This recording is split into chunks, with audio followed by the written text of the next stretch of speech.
يعني انا انجرحت ان مصر تسحب سفيرها من الجزائر وما سحبتوش من مصر. الحكومه المصريه لم تسحب سفيرها لما ذبحت غزه، لم تسحب سفيرها لما ذبحت قانا، لما ذبحت لبنان. يا اخي ما بصير، خلي يصير على الاقل في لبنان.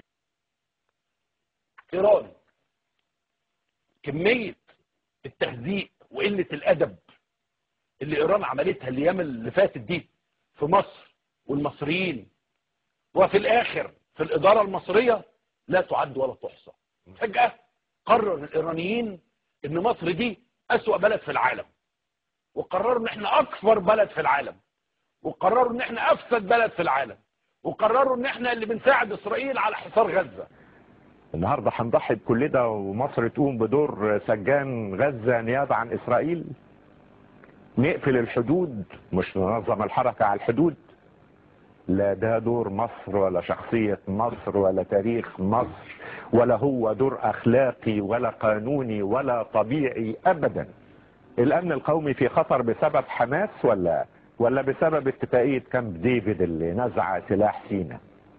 الأمن القومي في خطر لأن كام عصبجي ضرب القوات المصرية بالطوب، ولا لأن إسرائيل بتقتل عساكر الحدود المصريين كذا مرة بالرصاص؟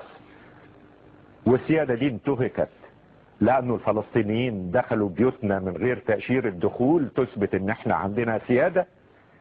ايه العفة اللي نزلت مرة واحدة كده على الحكومة وصحافة الحكومة، والسيادة دي بتنتهك 1000 مرة كل يوم من الإسرائيليين اللي مسموح لهم بدخول سيناء من غير أي تأشيرة؟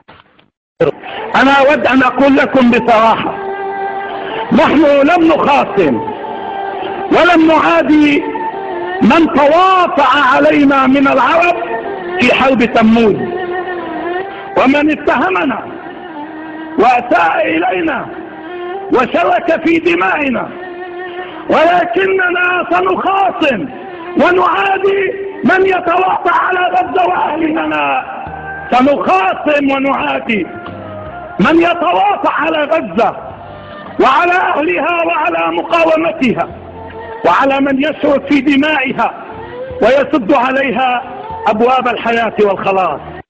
كرامة مصر، كرامة المصريين، أين هذه الكرامة؟ أين كرامة مصر والمصريين لما عرفنا ان في آلاف الأسرى المصريين في 67 داست عليهم الدبابات الإسرائيلية واتدفنوا أحياء؟ فين كرامة مصر؟ ما اتكلمتوش ليه على كرامة مصر اللي اتدفنت مع الأسرى اللي اتدفنوا أحياء؟ فين كرامة مصر لما العبارة السلام غرقت في البحر الأحمر والمصريين أكلهم قروش البحر الأحمر؟ فين كرامة مصر وإسرائيل دلوقتي بتضرب الحدود المصرية عشان تفجر وتهدم الأنفاق للفلسطينيين؟ مهما كانت الأنفاق، لو مصر هي اللي عايزة تهدم هي اللي تهدم، مش الطيران الإسرائيلي اللي يقذف حدود مصر. فين كرامة مصر؟ فين كرامة مصر وعشرات الشهداء من جنود الأمن المركزي اللي ماتوا على الحدود الإسرائيلية المصرية برصاص القوات الإسرائيلية؟ فين كرامة مصر في الساكنين في القبور؟ فين كرامة مصر في اللي بياكلوا الزبالة؟ فين كرامة مصر في الانتخابات المصرية؟ فين كرامة مصر في انتهاكات حقوق الإنسان؟ فين كرامة مصر في كل ده؟ كرامة مصر في ماتش كورة؟ كرامة مصر مع اخواننا الجزائر؟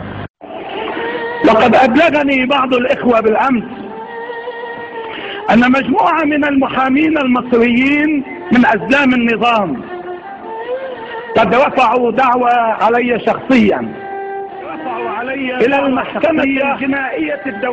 المحكمة الجنائية الدولية بسبب خطابي في الليلة الأولى عندما طلبت من مصر من القيادة المصرية أن تفتح المعبر، ومن شعبها الأبي وجيشها الباسل أن يفرضوا عليها ذلك، واعتبر هذا ظلما دعوة إلى انقلاب، وهو بتواضع دعوة إلى فتح معبر. لكن في كل الأحوال أنا أعتز بهذه الدعوة القضائية، وخصوصا من أولئك الذين لم تهتز مشاعرهم لكل المجازر الإسرائيلية في لبنان، في قانا، وفي جباليا، وفي فلسطين، وحتى مجازر الصهاينة بحق الجنود المصريين البواسل الأسرى. عندما ترفع علي دعوة ويسجل أن هذه الدعوة بسبب موقف تضامني مع المظلومين والمقتولين والمضطهدين في غزة،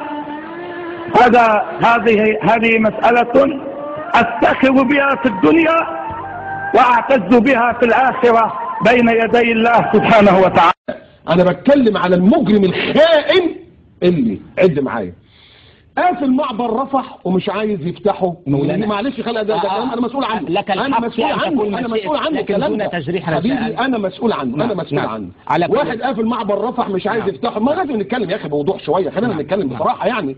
معلش اذا كان واحد بيقول لك انا كذا وانا كذا، انا بتكلم بصراحه. 1.5 مليون انت مجوعهم وقافل عليهم المعبر، الله يحصرك زي ما حصرتهم. 2 عاملين انفاق يعيشوا منها، تهدها لهم. 3 تدي